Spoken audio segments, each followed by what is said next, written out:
Itong blue, ito yung front side. Yan, yung blue shade na yan. Then, ito yung back, yung red. Yan ang back side.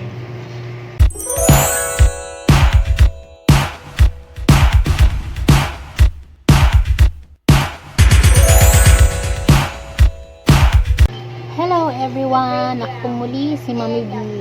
So, ako ngayon ay magpapakita sa inyo kung paano kung ginagawa ang short yung may garter sa likod. Yung pinakita ko sa inyo last time nung nagkuha tayo ng measurement. So, meron akong dito, pattern. Ginawa ng papa ko. Ginawa ng tatay ko. Yan. Susundan ko na lang yan. Itong blue, ito yung front side. Yan, yung blue shade na yan. Then, ito yung back, yung red. Yan ang back side. So, papakita ko sa inyo kung paano ko siya ita-transfer sa tela. Simulan na natin.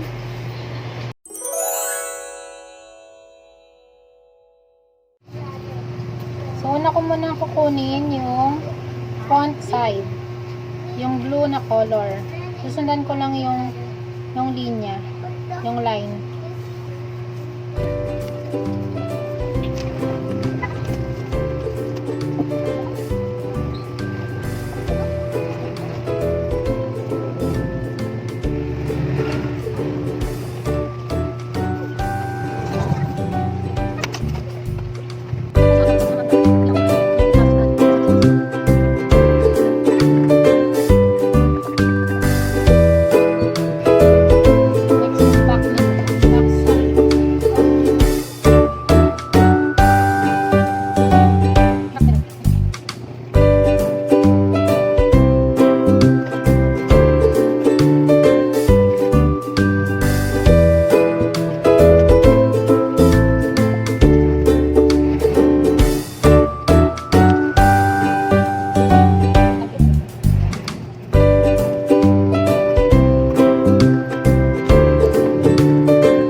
Yan.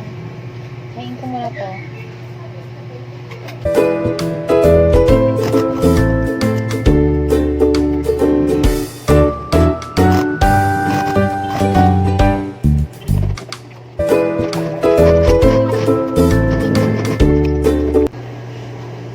Bigyan ko siya ng belt.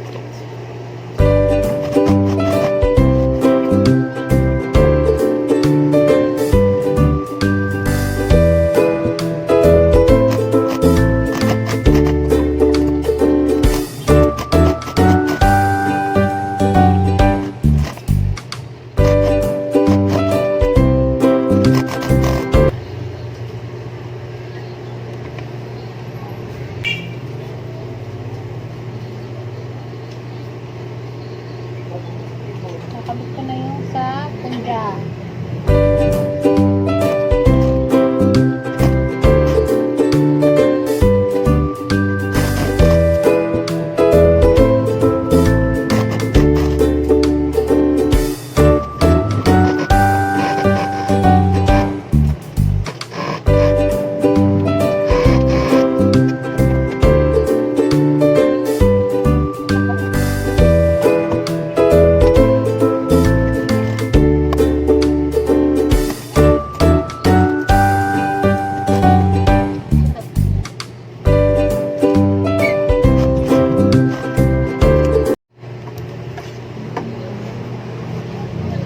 Garter, pero papasadaan ko siya sa gitna para hindi mag-fold yung garter sa loob.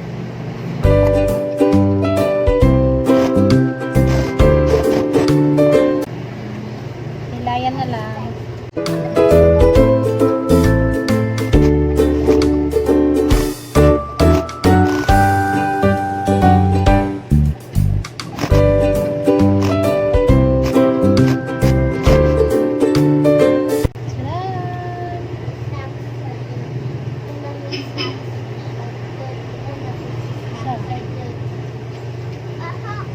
Pasok ko na sa manikin ko.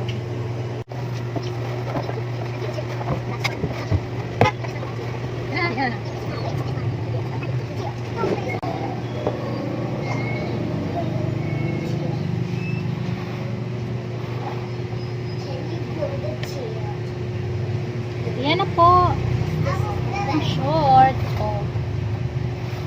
So, yan.